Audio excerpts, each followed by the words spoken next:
Hi friends, welcome to my channel. ಇವತ್ತು ನಾನು ನಿಮಗೆ ತೊಗರಿಬೇಳೆ ಮತ್ತು ಹೆಸರು ಕಾಳು ಸಾಂಬಾರು ಹೇಗೆ ಮಾಡೋದು ಅಂತ ತೋರಿಸ್ಕೊಡ್ತಾ ಇದ್ದೀನಿ. ಅದಕ್ಕೆ ಬೇಕಾಗುವ ಪದಾರ್ಥಗಳು: ಬೆಳ್ಳುಳ್ಳಿ, ಈರುಳ್ಳಿ, ಕರಿಬೇವು, ತೆಂಗಿನಕಾಯಿ, ಟೊಮೆಟೊ ಹಣ್ಣು, ಕೊತ್ತಂಬರಿ ಸೊಪ್ಪು, ಎಣ್ಣೆ, ಸಾಸಿವೆ, ಖಾರದ ಪುಡಿ, ಸಾಂಬಾರು ಪುಡಿ ಮತ್ತು ತೊಗರಿಬೇಳೆ ಮತ್ತು ಹೆಸರು ಕಾಳನ್ನ ನಾನು ತೊಳ್ಕೊತಾ ಇದ್ದೀನಿ.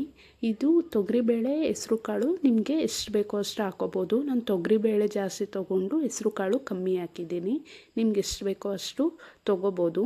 ಮತ್ತು ನಾನು ಇದನ್ನು ತೊಳೆದ್ಕೊಂಡು ತೊಗೊಬಂದಿದ್ದೀನಿ. ಇದಕ್ಕೆ ನಾನು 3 ಗ್ಲಾಸ್ ನೀರು ಹಾಕ್ತಾಯಿದ್ದೀನಿ.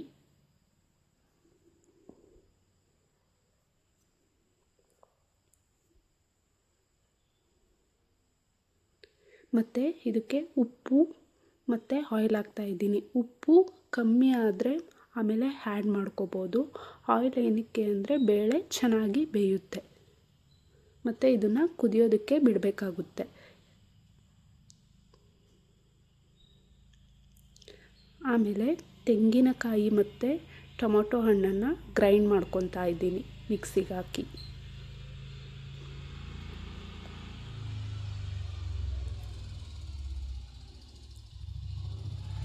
ತೆಂಗಿನಕಾಯಿ ಇರೋದ್ರಿಂದ ನಾನು ಗ್ರೈಂಡ್ ಮಾಡ್ಕೊತಾ ಇದ್ದೀನಿ.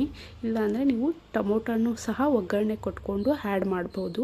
ಬಟ್ ತೆಂಗಿನಕಾಯಿ ಹಾಕಿದ್ರೆ ಚೆನ್ನಾಗಿರುತ್ತೆ. ಇವೆರಡನ್ನೂ ಸೇರಿಸಿ ಗ್ರೈಂಡ್ ಮಾಡ್ಕೊತಾ ಇದ್ದೀನಿ. ತೊಗರಿಬೇಳೆ ಮತ್ತು ಹೆಸರು ಕಾಳು ಬೇಯೋದಕ್ಕೆ ಇಟ್ಟಿದ್ದೀನಿ. ಅದು ಕುದೀತಾ ಇದೆ.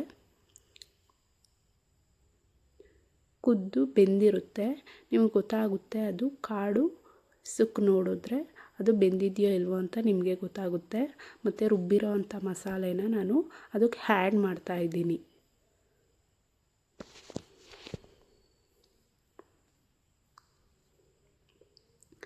ಆ್ಯಡ್ ಮಾಡಿ ಅದನ್ನು ತಿರುಗಿಸ್ತಾ ಇದ್ದೀನಿ.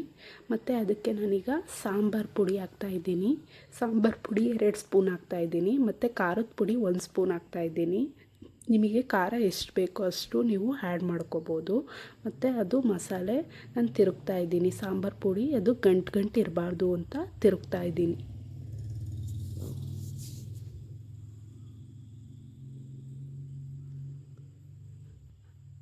ಅದಾದಮೇಲೆ ನಾನು ನೀರನ್ನ ಆ್ಯಡ್ ಮಾಡ್ತಾಯಿದ್ದೀನಿ. ನನಗೆ ಎಷ್ಟು ಬೇಕೋ ಅಷ್ಟು ಅದಕ್ಕೆ ನೀರು ಆ್ಯಡ್ ಮಾಡಿದೆ. ಮತ್ತು ಒಗ್ಗರಣೆ ಹಾಕ್ಕೊತಾ ಇದ್ದೀನಿ. ಆಯಿಲು, ಸಾಸಿವೆ, ಈರುಳ್ಳಿ, ಬೆಳ್ಳುಳ್ಳಿ, ಕರಿಬೇವು ಇಷ್ಟನ್ನ ನಾನು ಒಗ್ಗರಣೆ ಮಾಡ್ಕೊತಾ ಇದ್ದೀನಿ.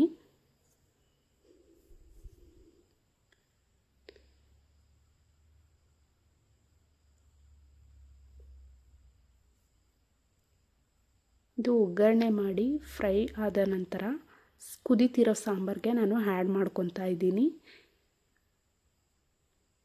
ಮತ್ತು ಕೊತ್ತಂಬರಿ ಸೊಪ್ಪನ್ನ ಆ್ಯಡ್ ಮಾಡ್ತಾಯಿದ್ದೀನಿ. ಈಗ ನೀವು ಖಾರ ಮತ್ತು ಉಪ್ಪು ಕರೆಕ್ಟಾಗಿದೆಯಾ ನೋಡಿಕೊಂಡು ಆಮೇಲೆ ರೈಸ್ ಇದ್ದರೆ ರೈಸ್, ಮುದ್ದೆ ಇದ್ದರೆ ಮುದ್ದೆ ಸವಿಯಲು ಸಿದ್ಧ. Thank you.